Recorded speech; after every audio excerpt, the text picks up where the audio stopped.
This is a cost of living promise and leads to an inevitable question I keep asking, for which there isn't a clear response from the opposition. Is it your and Peter Dutton's intention to promise further tax cuts at the election?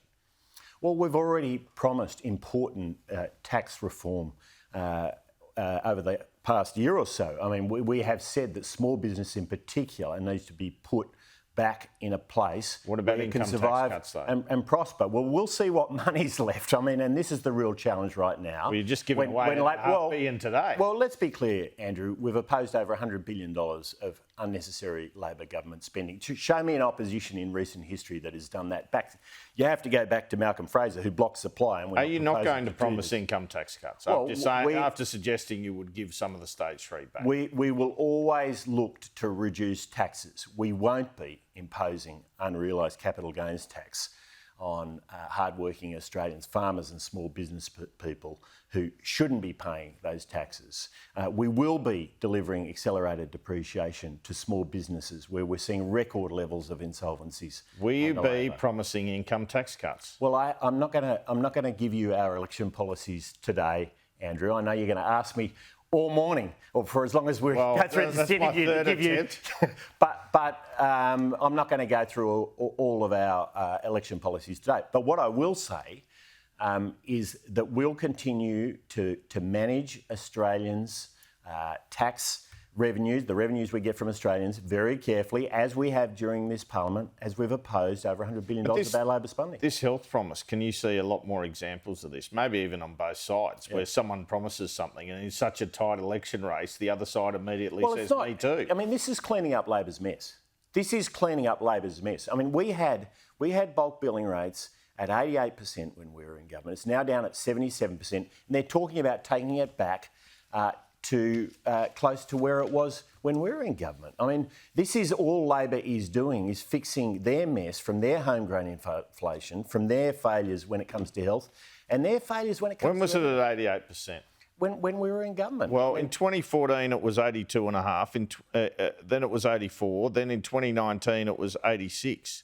It got up, it peaked at 88%. Do you know when? I haven't got the date in front of me, but it peaked at 88%. But it was sort of 82.5 in 2014. Yeah, and we increased it over the time we were in government. And this is exactly the point, Andrew, is Labor has failed on this. In the course of 2.5 years, they've taken it down to 77%. And we have seen Australians having to pay more in out-of-pockets, 45% increase in out-of-pockets. We've seen 40 million bulk billing sessions that have disappeared.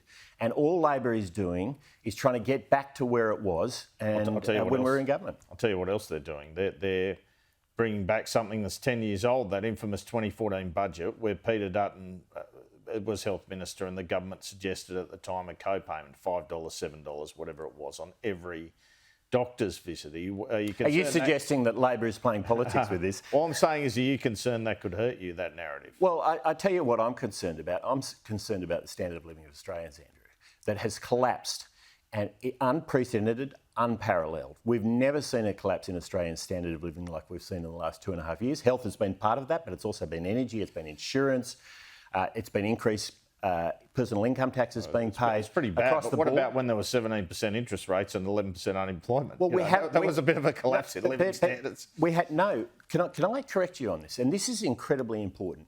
The data goes right back to the 50s. We have never seen a collapse in real disposable income per person in Australia like we have seen in the last 2.5 years. Never. And I should add to that, no other peer country has seen this collapse in standard of living.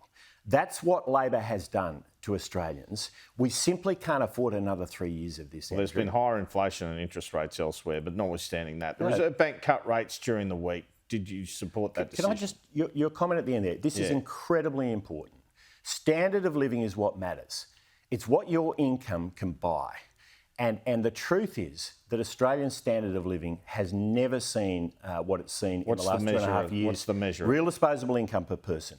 And worse than that, Andrew, but who's we're not going to see the standard of living we had when Labor came to power until 2031, according to the Reserve Bank. So let's this move is on. the disaster that's happening. The Reserve Bank Australia. cut rates.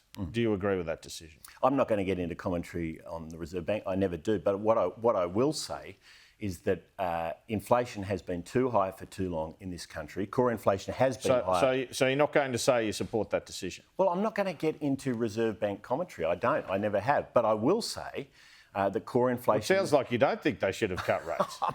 I just never make comments on the Reserve Bank decisions, and nor should politicians, in my view. What I will say is that core inflation has been too high for too long, that Labor's homegrown inflation has contributed to that, that Labor hasn't taken the right steps to make it easy for the Reserve Bank to bring inflation and interest rates down earlier, and the result is our standard of living has collapsed. And the average Australian family with a mortgage in this country has paid an extra $50,000 in interest payments, Andrew.